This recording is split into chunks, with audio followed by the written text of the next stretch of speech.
The US president has been speaking out about the George Zimmerman trial.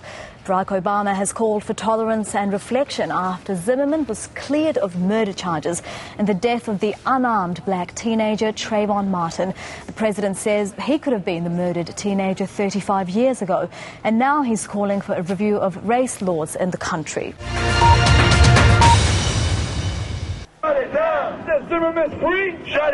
There were protests across America after George Zimmerman was found not guilty of the murder of Trayvon Martin.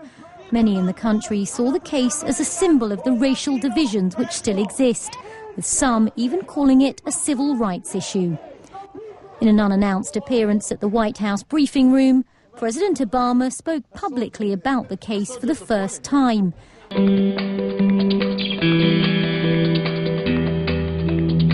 In the wake of Zimmerman's not guilty verdict last Saturday, protests and marches spread across the country, sparking a national debate on racial profiling and civil rights.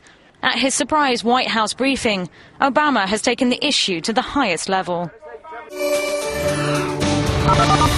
Today's comments were a striking departure.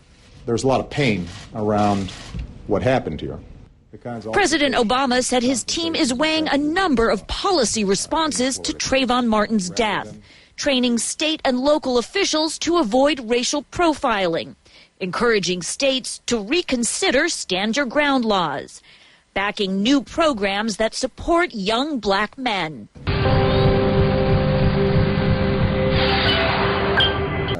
When Trayvon Martin was first shot, I said that this could have been my son. Another way of saying that is Trayvon Martin could have been me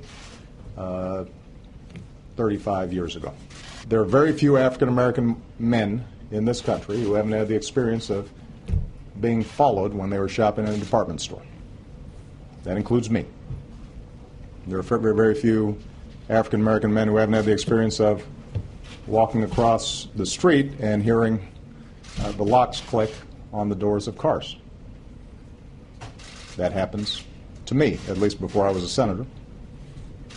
There are very few African Americans who haven't had the experience of getting on an elevator and a woman clutching her purse nervously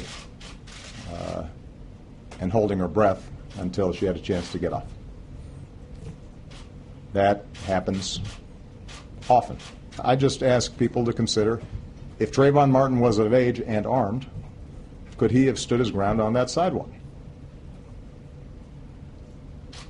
And do we actually think that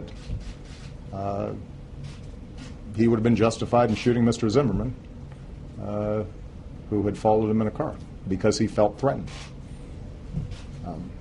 And if the answer to that question is at least ambiguous, then it seems to me that we might want to examine those kinds of laws. And let me just leave you with a final thought, that as difficult and challenging as this whole episode has been for a lot of people, I don't want us to lose sight that things are getting better.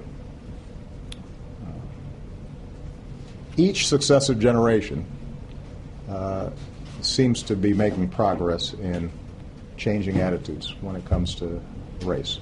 Doesn't mean we're in a post-racial society. It doesn't mean that racism is eliminated.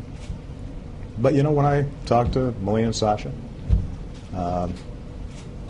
and I listen to their friends and I see them interact, they're better than we are. They're better than we were on these issues.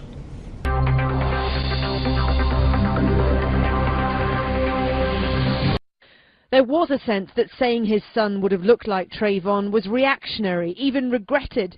But today his words compounded the notion that he doesn't just understand, but has experienced directly the kind of treatment that's fueled reaction to George Zimmerman's not guilty verdict. Trayvon Martin's parents spoke of their shock and disgust at the acquittal of their 17-year-old son's killer and called on the president to review the case. At least investigate what happened.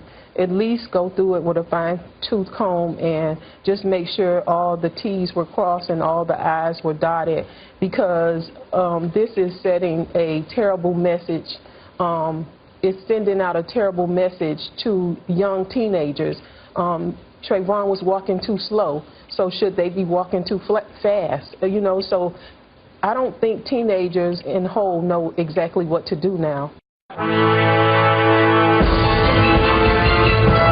Obama said the case was properly handled in the Florida court, but said states should now examine legislation like Florida's Stand Your Own Ground law that allows the use of deadly force if a person feels seriously threatened.